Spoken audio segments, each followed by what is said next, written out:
신바람 사연 아파트. 오늘의 사연 시작하겠습니다. 안녕하신가요? 저는 올해로 결혼 4년 차를 맞는 33살 주부입니다. 어릴 때부터 평범 그 자체로 자라왔고, 적당한 성적에 적당한 대학교를 나오는 평범한 성장 과정을 거치며, 회사마저 적당한 회사에 들어가서 비슷한 남자를 만나 현재 결혼 생활을 이어가고 있어요. 제가 이렇게 평범하고 적당하다는 걸 강조하는 이유는 제 여동생에게 있습니다. 집안마저도 평범한 저희 집에 어떻게 이런 여동생이 태어났나 싶을 정도로 제 동생은 많은 축복을 가진 채 태어났어요. 외모도 밝은애, 성격도 좋고 거기에 성적까지 좋았습니다.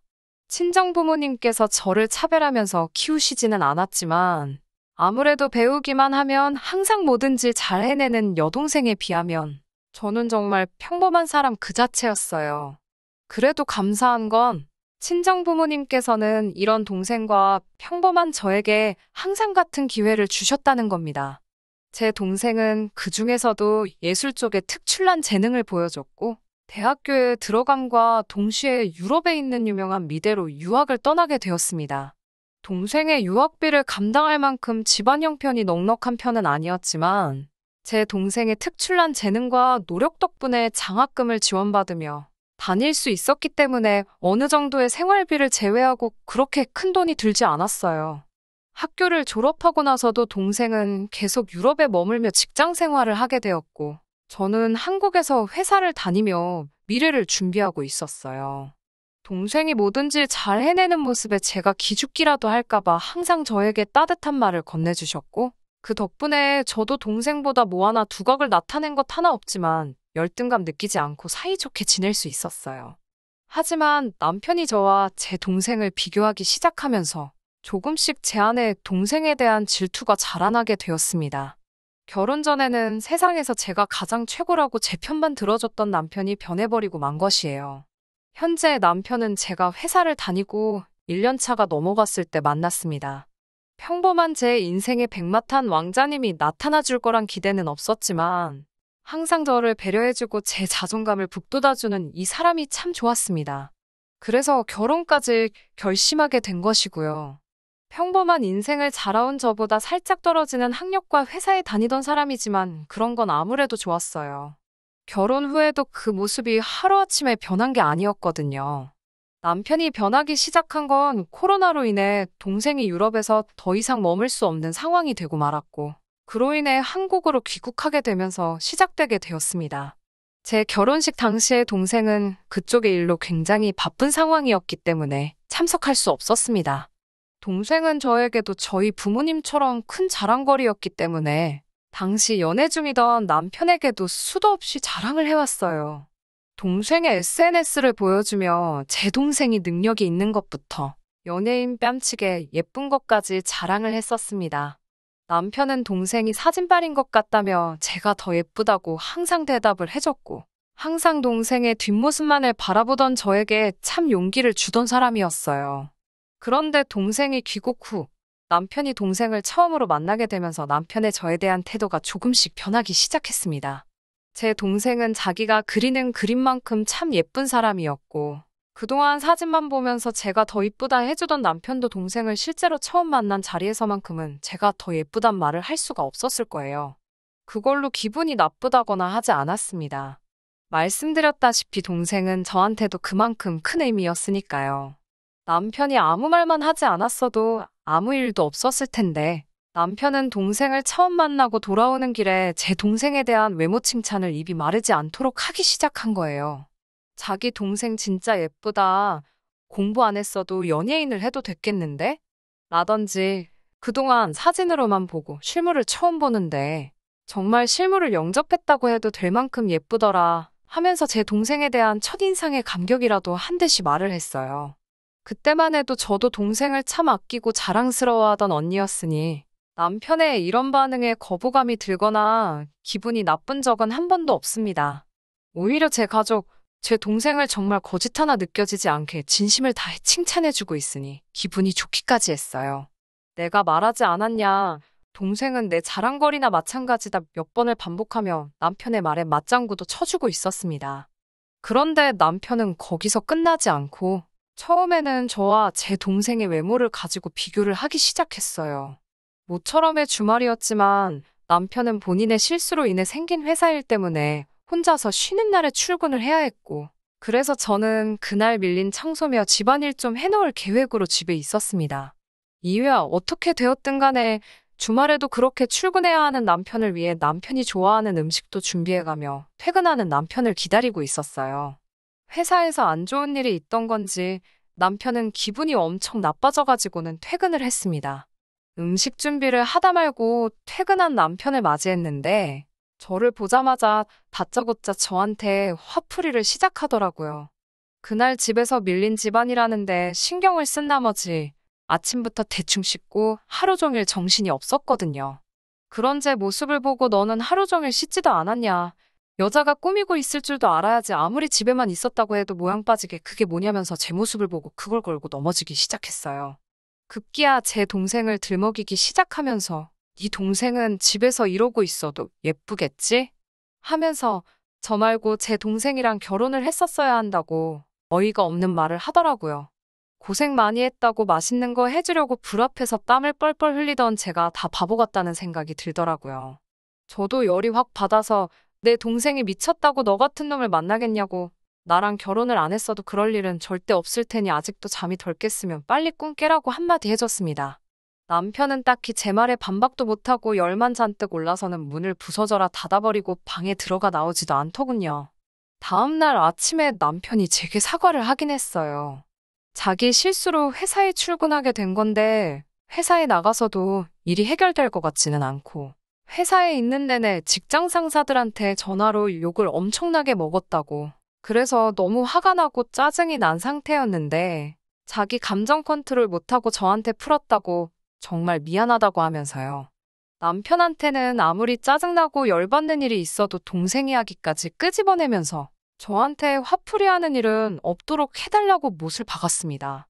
가끔씩 자기 뜻대로 풀리지 않는 일이 있으면 저렇게 주변 탓을 하고는 했는데 그동안에는 어찌저찌 넘어가졌다지만 지가 잘못한 걸 가지고 저한테 화풀이하는 것도 어이가 없었고 본전도 못 찾을 억지 부리면서 화풀이 해봐야 저는 그런 거 받아주는 사람 아니니까 알아서 잘 하라고 했어요. 아무튼 그 뒤로 남편이 의식하고 조심하기 시작한 건지 아니면 제 동생과 저를 비교할 게 없었는지 딱히 저와 동생을 비교하면서 성질을 부린 적은 없었습니다. 그리고 작년 여름에서 가을로 넘어가는 시점에 제 동생이 유럽에서 같은 학교를 다니던 사람과 결혼을 하게 되었어요. 동생의 남편은 이름만 들어도 다 알만한 그런 재벌 기업 정도까지는 아니지만 그래도 국내에서 입지가 굳건한 기업 집안 출신으로 부모님도 꽤나 규모 있는 회사를 운영하고 있는 좋은 집안 사람들이었습니다. 저희 집은 말씀드린 대로 평범하긴 하지만 어느 한쪽으로 기우는 결혼도 아니었고 동생 남편이 동생을 유학 시절부터 애타게 쫓아다니던 사람이고 미술을 좋아하는 동생네 시부모님이 동생이 계속해서 작품 활동을 이어나갈 수 있는 여건을 만들어준다고 제시할 정도로 동생이 손해 하나 보지 않고 가는 결혼이었어요. 아무튼 결혼식을 앞두고 동생네 부부 저희 부부가 식사 자리를 가졌는데 그동안 잠잠했던 남편이 또 당시 동생의 결혼 상대였던 남편을 앞에 두고 쓸데없는 너스레를 떨기 시작하는 거 아니겠어요. 동생의 남편 될 사람에게 모두 전생의 나라를 구하신 것 아니냐. 자기한테도 기회가 있었으면 제 여동생에게 대시했을 거다. 그런데 자기는 이미 결혼을 했으니 제 동생을 그쪽에 양보하겠다는 재미 하나도 없는 농담을 해가면서 말을 하더라고요. 아무리 남자 쪽이 매달려서 한 결혼이지만 무례한 남편의 행동에 기분이 상했을 텐데 참 매너 있게 상황을 대처하더라고요.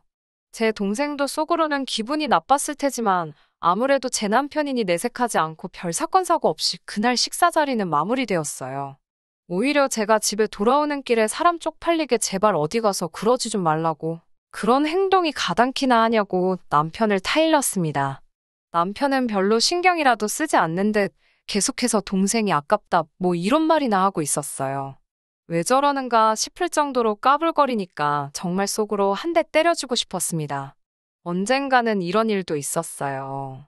동생이 결혼하면서 더 이상 입지 않게 된 옷이 있는데 제가 가서 몇 벌 얻어왔습니다. 제가 그 옷을 입고 있었는데 남편이 그러나 저를 보고는 너한테는 하나도 안 어울린다는 말을 하더라고요. 옷이 날개가 아니라 그동안 옷이 처제덕을 보고 있었네 하면서 한마디 툭 던지고 가는데 기분이 참 나빴습니다. 그런데 그것보다도 남편은 동생 귀국 후에도 제 동생과 만난 게 결혼식 때와 그날 식사 자리 말고는 단 한 번도 없었는데 대번에 그 옷들이 제 동생이 입던 옷이란 걸 알고 있다는 게 조금 이상했습니다. 속으로 혹시 동생이 제 남편과? 하면서 혼자 이상한 상상까지 하고 노이로제에 걸릴 정도였는데 제 동생이 저를 두고 저한테 무언가를 숨길 사람도 아니고 만에 하나 저한테 뭘 숨기고 있었을지라도 다른 사람도 아니고 저놈을 만날 리가 있겠냐는 생각이 들면서 차츰 그 의심이 옅어졌어요. 이런 사소한 걸로 남편이 저와 동생을 비교하기 시작하니 저도 점점 그게 큰 스트레스로 다가오더라고요. 네 동생은 어떻다 저떻다 너는 왜 그러냐 이런 말들이 정말 제 심기를 크게 건드리고 있는 가운데 남편이 이번에도 또 동생이 올려놓은 사진 한 개를 보고 저한테 오더니 제 속을 긁기 시작했습니다. 저보고 너는 네 동생 하는 거 보고 좀 배워야겠다고 잔소리를 시작하더라고요. 영문도 모른 채 뜬금없이 왜 저러나 싶어서 뭔 소리를 하고 있는 거냐고 무시했어요. 그랬더니 계속 제 주변을 오가면서 동생의 얼굴만 더 이쁜 게 아니라 마음 씀씀이도 훨씬 이쁜 것 같네 하면서 애써 무시하고 있는 제 속을 뒤집어 놓더라고요. 이것 좀 보라면서 남편이 자기 핸드폰을 들이밀더라고요. 제 여동생의 SNS 페이지였습니다. 동생의 SNS 페이지에는 동생이 손수 만든 것 같은 음식 사진들이 여러 개 있고 이어지는 사진에는 비싸기로 유명한 명품 브랜드 로고가 잔뜩 박힌 스카프가 있더라고요. 그 내용을 보아하니 제 동생네 시어머니가 생신이셨던 것 같고 제 동생이 자기 시어머니를 위해서 명품 생일 선물과 손수 만든 음식을 차려낸 걸 사진 찍어 올린 것 같더라고요. 그것보다도 남편이 그동안 저 몰래 제 동생 SNS를 팔로우하고 있었고 동생의 일상을 염탐하고 있었다는 사실을 알게 되었습니다. 제가 여동생 옷을 받아와 입었을 때 동생이 훨씬 잘 어울린다고 하던 말이 어떻게 알고 있던 건지 다 설명이 되더라고요. 동생이 사람들 보라고 공개된 자기 SNS에 직접 찍어 올린 사진이니 남편이 못할 짓을 한 거라고 생각을 하지는 않았지만 그렇게 매번 저 모르게 제 여동생 사진을 보면서 무슨 옷을 입고 사진을 찍었는지 기억하고 있다는 생각을 하니까 조금 섬뜩하기는 했어요. 아무튼 제 동생이 동생네 시어머니에게 이렇게 잘하고 있는 것 좀 보라면서 저보고 너는 우리 엄마 생신 때 해준 게 뭐가 있냐고 하더라고요. 지난 생신 때 용돈하시라고 20만 원 드리지 않았냐 했더니 제 동생이 올린 사진 속에 명품 스카프만 해도 20만 원이 넘을 거라고. 그런데 거기에 정성 들여 차린 생신상까지 차려드리지 않았냐며 저보고 언니로서 뭐 느끼는 거 없냐고 잔소리를 하더라고요. 대충 무시해주면 적당한 선에서 끝낼 줄을 알아야지. 계속 대꾸했다가는 그날 하루가 다 지나갈 때까지 옆에서 꿍시렁대면서 있을 것 같고 저도 더 이상 남편의 가스라이팅에 제가 사랑하는 제 여동생을 시기하고 제 자존감 상해가면서 견뎌내지 말아야겠다는 생각이 들었습니다. 그래서 저도 듣고만 있다가 한마디 했어요. 내 동생 보고 배우라는 말 하기 전에 너부터 니네 제부가 처가에 어떻게 하는지 좀 보라고요. 동생 남편이 결혼하면서 친정아버지 차를 외제차로 한 대 뽑아줬는데 그 차가 얼마 전에 출고가 돼서 그 차를 받으셨거든요. 아버지께서 엄청 좋아하셨지만 어디 자랑도 못 하셨어요. 제 남편이 알면 기죽지 않겠냐 하시면서 밖에서 저희 만나실 때도 일부러 택시 타고 나오시고 아무튼 눈치 아닌 눈치를 보던 상황이셨어요. 그런데 남편이 이렇게 나오니 저도 더 이상 숨겨야 할 이유도 모르겠고 남편도 남과 비교당하는 게 얼마나 기분 더러운 일인지 한번 느껴봐야 한다는 생각이 들어서 그냥 말해버렸습니다. 아까까지 제 동생이 차려놓은 생신상 사진 들고 큰 소리 떵떵 치면서 까불던 남편이 외제차 이야기가 나오자마자 당황해서는 아무 말도 없다가 그 자식이야 집에 돈이 많으니까 부모 돈 가지고 떵떵거리고 있는 거 아니냐고 자기도 돈만 있으면 외제차가 아니라 외제차 공장을 사들였을 거라고 자기는 지금 경제력을 말하는 게 아니고 시간과 정성이 들어간 생신상을 말하는 거라고 하더라고요. 저처럼 정성 없이 얼마 되지도 않는 푼돈 가지고 때우려는 것부터 이미 글렀다고. 제 동생 마음 씀씀이를 보고 배우라고 하는 말이라고 입에 거품을 물면서 떠들었어요. 제부가 해준 게 외제차뿐이겠냐고 동생 남편이 저희 부모님께 잘하는 만큼 동생이 잘하는 거 아니겠냐고 한마디 했죠. 너야말로 우리 부모님한테 뭐 하나 해준 적이 있냐? 경제력 이야기도 잘 말했다고. 아무리 제부가 잘 나간다고 한들 외제차를 마음먹으면 한 대씩 뽑을 재력이 되겠냐고.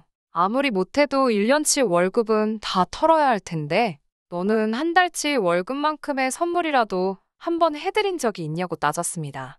적어도 너가 우리 부모님한테 먼저 잘했으면 나도 내 동생이 한 만큼 했을 거다. 매일같이 너 밥 해먹이는데 생신상 차리는 게 뭐가 어려운 일이겠냐고. 단지 내가 안 한 건 내가 그 생신상을 직접 차려낼 만큼 너가 먼저 나서서 우리 부모님한테 뭐 하나 해준 게 없어서 안 해드린 거라고 쏘아댔어요. 나한테 먼저 뭘 바라기 전에 너가 먼저 좀 해보라고. 외제차가 아니라 외제차 모형을 사드려도 마음에서 우러나와서 친정부모님 챙겨준 거면 저도 생신상을 음력양력 다 쳐서 1년에 2번씩도 차려드릴 수 있다고 했습니다. 그제서야 남편이 입을 다물더군요. 아마 분해도 엄청 분했을 거예요. 괜히 본전도 못 찾을 소리 해가지고 욕이란 욕은 있는 대로 먹고 자기 능력 없는 것까지 싸잡혀서 저한테 한 소리 들었으니까요. 그동안 남편이 저를 제 동생과 비교해가며 후려치는 동안 제가 아무 말도 안 했으니 자기는 엄청 잘났고 대단한 사람이고 저는 아무것도 아닌 사람으로 생각했나 본데 그렇게 기고만장하고 우쭐해 있었다는 생각을 하니 저도 그동안 이걸 왜 다 참아내고 아무 말도 안 했는지 그리고 저렇게 꿀먹은 벙어리 마냥 아무 말도 못하고 낑낑대고 있는 남편을 보니 속이 후련하기도 하고 대응하지 않고 가만히 있던 제가 후회가 되기도 하더라고요. 배우자가 서운하게 만들거나 아무리 배우자라도 부당한 대우를 했을 때 참는 건 좋은 생각이 아니라는 생각이 드네요. 그동안 그 말들을 참아내면서 잠시나마 제가 동생을 시기 질투하고 미워할 뻔도 했다는 사실에 참 제가 생각해도 제 자신이 너무 한심하네요. 아무튼 더 이상 남편도 저를 동생과 비교하지 못할 테고 저를 우습게 알고 행동하지도 않을 테니 이걸로 다 잘된 거라 생각하고 앞으로는 잘 지내보려고요. 본의 아니게 제 남편을 제가 무시하면서 제 얼굴에다 침 뱉은 기분도 들기도 하고 괜히 기죽은 남편 보니까 조금 미안한 마음까지 드네요. 생신상은 차려드리지 않겠지만 그래도 남편 기 좀 세워줘 볼까 합니다. 안녕하세요. 그간 별일 없으셨나요? 제가 사연 보낸 지도 벌써 5개월이 다 지나가네요. 시간이 정말 빠르게 흘러가는 것 같습니다. 후기를 보내는 이유는 따로 있어요. 남편하고는 결국 이혼을 했거든요. 동생한테는 그 일이 있고 며칠 뒤에 전화해서 내 남편이 너 SNS를 매일같이 몰래 보고 있는 것 같으니 차단해 놓으라고 말도 해놨어요. 아무튼 그날 이후로 남편하고는 냉전 상태로 한동안 지내게 되었습니다. 그렇게 대판 싸우고 난 다음부터 한동안은 저도 남편에게 잘 해주려고 노력했지만 잘해주겠다 아무리 마음을 먹어봐도 선뜻 그렇게 되지가 않더라고요. 남편도 이제 더 이상 제 동생 SNS를 염탐할 수도 없게 되었고 제정신이라면 제 동생이 또 동생 시부모님께 뭔가를 해드렸다고 한들 더 이상 저한테 그걸 빌미로 아무 말도 할 수 없었을 테죠. 남편과 맞서 싸운 게 화근이었을까요? 아무리 노력해봐도 한 번 박살난 신뢰를 돌이킬 수가 없더라고요. 냉전 상태가 끝이 났지만 서로가 서로의 눈치를 보고 있다는 느낌이 든다고 해야 할까요? 남편도 그 이후로 저를 무시하는 발언을 하는 일이 한 번도 없었지만 오히려 그러고 있는 게 제 눈치를 보고 있다는 느낌도 들고 서로가 서로에게 거짓된 마음으로 대하고 있는다는 생각이 들었어요. 혼자 몇 날 며칠을 고민을 하다가 남편을 불러 이제 그만하자고 제가 먼저 말을 꺼냈습니다. 그래도 눈치는 있는지 그만하자는 게 무슨 뜻이냐 묻길래 이혼하자고 하는 말이라고 사실대로 이야기했습니다. 남편은 그제서야 허둥대면서 뭘 한번 싸운 걸 가지고 이혼까지 하냐고 자기가 무조건 잘못했다고 다시 생각해달라고 말을 해왔어요. 당신한테는 한 번 싸운 거겠지만 나는 동생이 귀국한 뒤로부터 거의 매일같이 같은 기분이었다. 당신이 처음 나를 내 동생과 비교한 그날에 이미 우리는 더 이상 함께할 수 없는 사이가 된 것 같다고. 오래된 고름이 이제서야 터진 거니 절대 내가 홧김에 하는 말이 아니란 걸 알아달라고 말했어요. 우리를 이어주던 바윗덩어리 같던 신뢰가 전부 바스라져 모래알갱이처럼 되어버렸다고. 아무리 담으려 해봐도 손 안에서 다 쏟아져 나가 다시 담아낼 수가 없고 저도 굉장히 오래 고민하고 고통스러워하다 내린 결정이니 이해해달라고 했습니다. 남편은 어떻게든 제 마음을 다시 돌려보려고 노력했지만 돌릴 수 없었어요. 마음대로 되지 않아 짜증이 났는지 그때부턴 저에게 화를 내기 시작하더라고요. 그깟 이혼해주겠다고 자기가 언제 틀린 말 한 적이 있냐고 당신이 당신 동생보다 잘난 거 하나 없는 건 사실이지 않냐고 끝까지 저를 깔아뭉개더군요. 그런 식으로 나올 줄은 몰랐지만 덕분에 이혼하기는 한결 더 쉬워졌습니다. 남편이 저를 무시하며 욕하는 발언을 전부 녹음기에 담아내었거든요. 남편에게는 이걸 증거로 위자료 청구까지 할 수 있지만 합의 이혼해주면 위자료까지는 청구하지 않겠다고 말했어요. 아파트 같은 경우에는 7대3으로 나눠 제가 7남편이 3을 갖는 조건이었고요. 이 또한 결혼할 때 들고 온 돈만큼을 그대로 적용해서 나눈 거니 불만 갖지 말라고 했더니 남편은 위자료까지 뜯길 바야 그거라도 받아가야겠다고 생각했는지 순순히 그렇게 하겠다 하더라고요. 이혼은 아무 탈 없이 생각했던 것보다 훨씬 빠르게 이루어졌습니다. 이혼이란 게 정말 생각보다 별거 없더군요.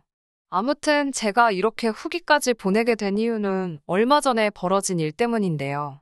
위자료를 이유로 재산 분할을 유리하게 한 건 맞지만 말씀드린 대로 제가 더 해온 게 많았기에 사실 결혼할 때 들었던 비율 그대로 나눈 거고 이혼할 때도 남편이 처음에 잠깐 매달리기는 했지만 포기를 빠르게 한 편이라 제가 이기고도 조금 찝찝한 기분이었어요.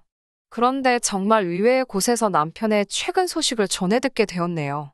제부의 회사가 계약건으로 남편이 있던 회사와 커넥션이 생겼다고 들었습니다. 큰 계약건을 앞두고 제부가 직접 나섰고 남편 회사에서는 남편이 자기가 그 사람 잘 안다고 설레발을 치며 그 자리에 따라 나왔다고 합니다. 공적인 자리에서 그나마도 한두 번 본 사이라고 이혼까지 했는데 아직도 형님 노릇을 하며 조금 프로페셔널하지 못하게 굴었나 봐요. 큰 계약건이었는데 남편의 태도를 이유로 계약이 뒤집어져 버린 거예요. 제부가 사적인 감정으로 저를 위해서 계약을 뒤집어 버렸다고 생각하지는 않아요. 공과 사는 확실한 사람들이니까 분명 남편의 행동 때문에 신뢰도가 떨어졌던 게 더 컸을 겁니다. 아무튼 그렇게 계약건은 날아가 버리고 남편은 그 책임 문제로 회사에서 잘렸다는 소식을 들었어요. 남편이 몸담고 있던 업계가 좁은 바닥이라 실무 중에 태도 문제로 회사에서 잘렸다는 소문이 돌면 다시 취직하기도 힘들 거라는 말을 들었네요. 조금 안 됐기도 합니다. 이혼해서 가정도 잃고 이제는 직장까지 잃게 되었으니까요. 아직도 제 손으로 직접 한 방 먹여주지 못한 게 아쉽기는 하지만 이 정도면 충분히 벌을 받은 거라고 생각합니다. 이제라도 마음 고쳐먹고 남을 평가하기 전에 자기부터 되돌아볼 줄 아는 겸손한 사람이 되었으면 좋겠네요. 걱정이 하나도 되지 않지만 이제는 마음 씀씀이 고쳐먹고 어디 가서 밥은 굶지 않고 잘 살면 좋겠네요. 왜냐하면 저는 앞으로 더 행복하게 잘 살 계획이니까요. 사연이 기억 안 나시는 분들도 많으실 텐데 저의 요즘 행복한 근황을 전해드려보려고 이렇게 사연 보내봤습니다. 기억해주시는 분들께 모두 감사드려요. 저는 이만 글 줄이도록 하겠습니다. 끝까지 들어주셔서 감사합니다. 오늘의 사연은 여기까지입니다. 구독과 좋아요, 알람 설정 부탁드리고 더 좋은 사연으로 다시 찾아뵙겠습니다. 감사합니다.